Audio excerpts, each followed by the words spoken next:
There are silences in a home that don't feel empty. When Maya's mother took a job overseas for a year, Maya expected the house to feel vacant, lonely even. She braced for quiet nights and a sense of absence.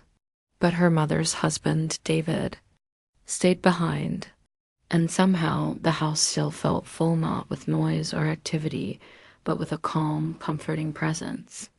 A warmth that didn't need to be spoken to be felt. David was always reserved and thoughtful, a man who spoke with intention and acted with care. Maya, at 22, was still finding her footing. Fresh out of college with no real direction, working part-time at a bookstore that barely paid her rent, and emotionally drained from a fading relationship. One evening, overwhelmed, she collapsed onto the couch, her thoughts tangled in frustration. David appeared quietly at the doorway with 2 mugs of tea. "You okay?" he asked softly. She forced a smile. "I'm fine." He didn't question her, just handed her the mug and sat beside her, not too close, but close enough to matter. "Seemed distant lately," he said gently. "If you ever want to talk," that was all it took. The wall she'd built around herself cracked a little. "I just feel lost," she confessed, "like I'm going in circles." David nodded. "I remember feeling that way. I once quit a job thinking I needed change, but really I was just scared to fail where I was." She was surprised. "I never knew that about you," he smiled. "Your mom talks more than I do." That quiet conversation opened a door. Over the weeks, the silence between them shifted. They shared meals, book recommendations, reruns of old shows. She began to notice his quiet humor, the way he listened without judgment, the way he made space for her. One cold evening, while staring into an empty fridge, David popped up beside her. "Pizza?" She smiled. "Perfect." As the storm rumbled, outside, they waited in the living room, the TV flickering with an old black and white movie. The lights flickered. Maya laughed. "Should we light candles?" "You're always prepared," he said. "You're the one who always thinks ahead," she replied. He turned to her, eyes steady.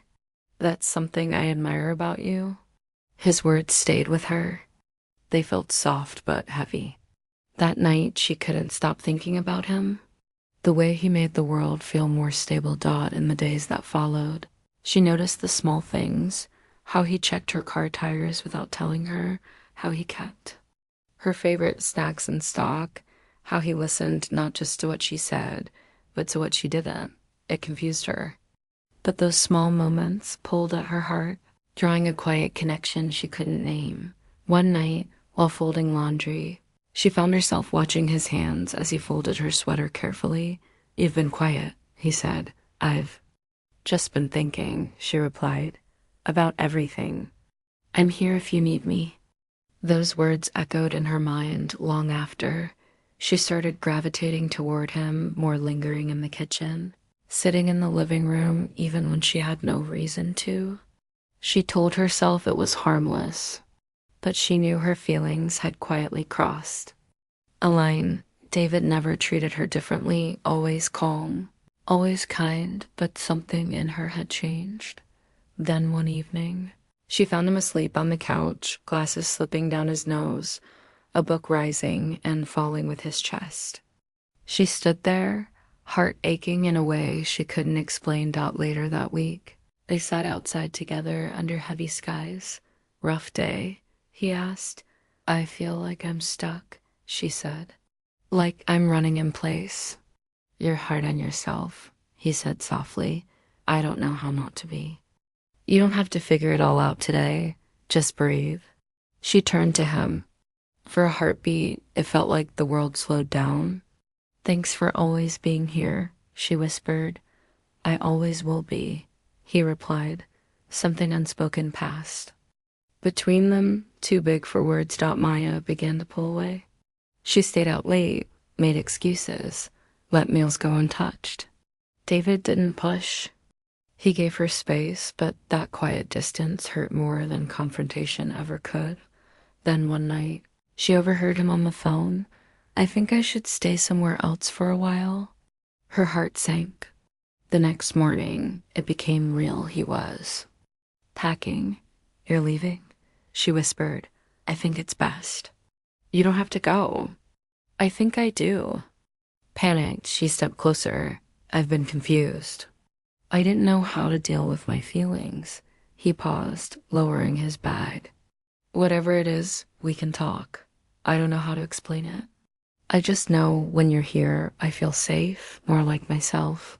He looked at her, searching. She rushed to add, "I'm not asking for anything. I just needed you to know." He nodded slowly. "I think I still need space, but I'll come back, I promise." The days without him were like walking through fog. She distracted herself with errands, with work, but every corner of the house whispered his presence. One night, she found a leather bookmark in an old book. Just a scrap of leather, but it made her cry. She texted him, "I miss you. Please come home. No reply." Not that night. Not the next dot then. A knock at the door. David stood there, looking tired. "I didn't know if I should come back." "I'm glad you did," she said. He stepped in, set his bag down.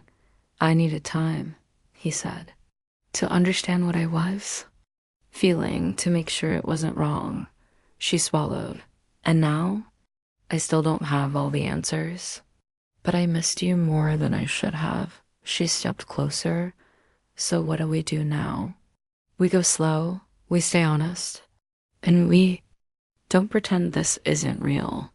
She nodded. Something inside her settled. The days that followed weren't perfect, but they were honest. They shared simple moments, breakfasts, walks, quiet talks. Trust rebuilt itself, one smile at a time. One evening, they sat on the porch, the sky glowing with the last light of day. David reached for her hand. "I don't know where this will go," he said, "but I want to find out with you." She smiled, her fingers wrapping around his. "I do too." And in that moment, nothing else mattered. Not the rules, not the fear. Just two hearts finally beating in sync.